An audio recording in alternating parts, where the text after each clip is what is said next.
Gəlin bir anlıq zamanda geri gedək. Elə bir dövrə ki, iqtisadiyyatın bütün qaydaları pozulmuş, dərsliklər isə kökündən yenidən yazılmışdı. Bəli, söhbət 1970-ci illərdən gedir.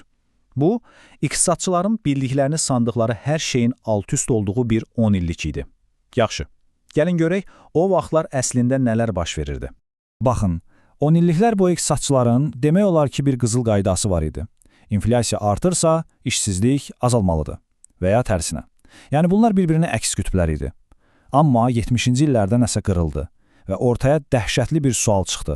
Bəs birdən hər ikisi eyni anda artsa, bu sual sadəcə bir sual deyildi. Bu, bütün o dövrün iqtisadi düşüncəsinə birbaşa meydan oxumaq idi.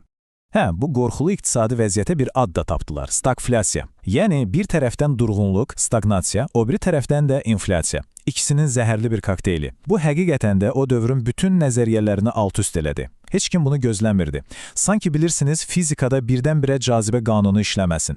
Yaxşı, bəs bu böhrandan əvvəl hamı nəyə inanırdı? O köhnə qayda nə idi axı?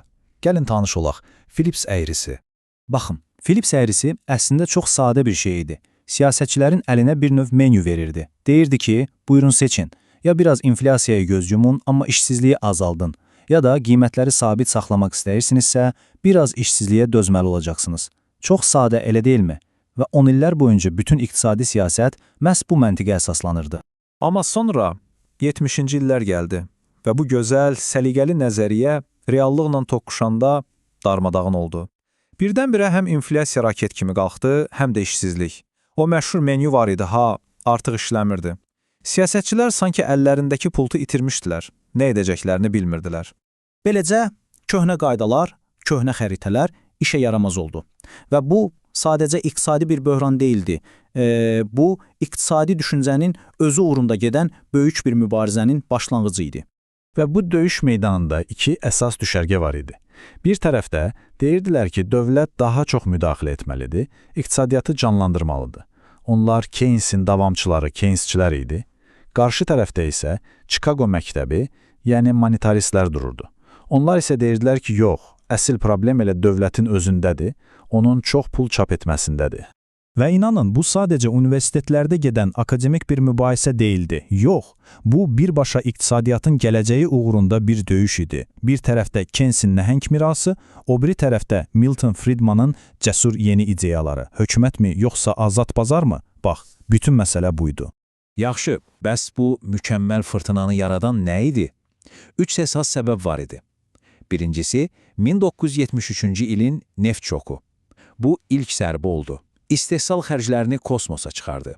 İkincisi, mərkəzi banklar sərfə yol verib, bazara həddindən artıq pul buraxdılar. Bu da odun üstünə benzin tökmək kimi bir şey oldu. Və üçüncüsü, insanlar. Hamı artıq inanırdı ki, qiymətlər qalxacaq və bu gözlənti öz-özünü reallaşdıran bir kabusa çevrildi. Bax, bütün bu xaosun içində bir nəfər çıxıb dedi ki, dayanın, mən bilirəm problem nədir. Bu, Chicago məktəbinin lideri Milton Friedman idi və onun təklif etdiyi izah oyunu tamamilə dəyişdi. Friedmanın fikri çox kəskin və aydın idi. O dedi ki, inflyasiya hər zaman və hər yerdə pul ilə bağlı bir hadisədir. Vəssalam. Yəni deyirdi ki, günahı başqa yerlərdə axtarmayın. Problem sadəcə dövriyyədə həddindən artıq pulun olmasıdır.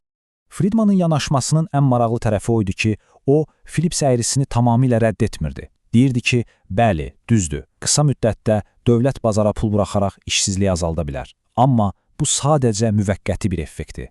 Bir növ ağrı-kəsici kimi. Təsiri keçəndən sonra hər şey dəyişir.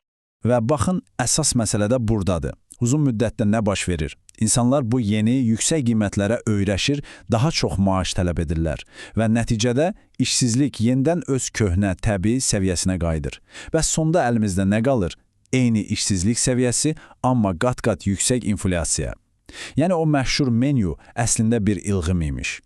Deməli, 70-ci illərin böhranı köhnə iqtisadi nəzəriyyələri yandırıb kül etdi. Amma bu külün içindən tamamilə yeni bir iqtisadi yanaşma doğuldu. Gəlin görək, bu böhrandan hansı dərsləri çıxardıq. Və nəticədə hər şey dəyişdi. Birincisi, monetarizm əsas cəriyana çevrildi. İkincisi, inflasiya ilə mübarizə hökumətin yox, mərkəzi bankların işi oldu. Üçüncüsü, dövlətin hər şeyi həll edəcəyi fikri zəiflədi və nəhayət diqqət mərkəzi tələbdən təklif tərəfinə, yəni istehsalı artırmağa yönəldi. Yekun olaraq 1970-ci illərdən 3 böyük dərs çıxarmaq olar. Dərs 1. Hər problemi eyni alətlə həll etmək olmaz. Bəzən təklifə də fokuslanmaq lazımdır. Dərs 2. Pulun miqdarı həqiqətən də vacibdir. Və dərs 3. Bəlkə də ən önəmlisi. İqtisadiyyat sadəcə rəqəmlər deyil, insanların gözləntiləri, psixologiyasıdır. Baxın, bunu belə xülasə etmək olar. Əgər 1930-cu illərin böhranı dövlətin nə qədər güclü olduğunu göstərdisə, 1970-ci illər o gücün də bir limiti olduğunu göstərdi. Bəzən dövlətin ən yaxşı köməyi heç nə etməməsidir.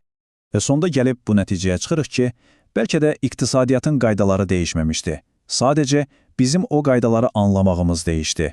70-ci illər bizə köhnə xəritələrimizin səhv olduğunu göstərdi və bizi yenilərini çəkməyə məcbur etdi. Bu da insanı düşündürür, elə deyilmi? Görəsən, bugün istifadə etdiyimiz xəritələr sabahın reallığına nə dərəcədə uyğun olacaq?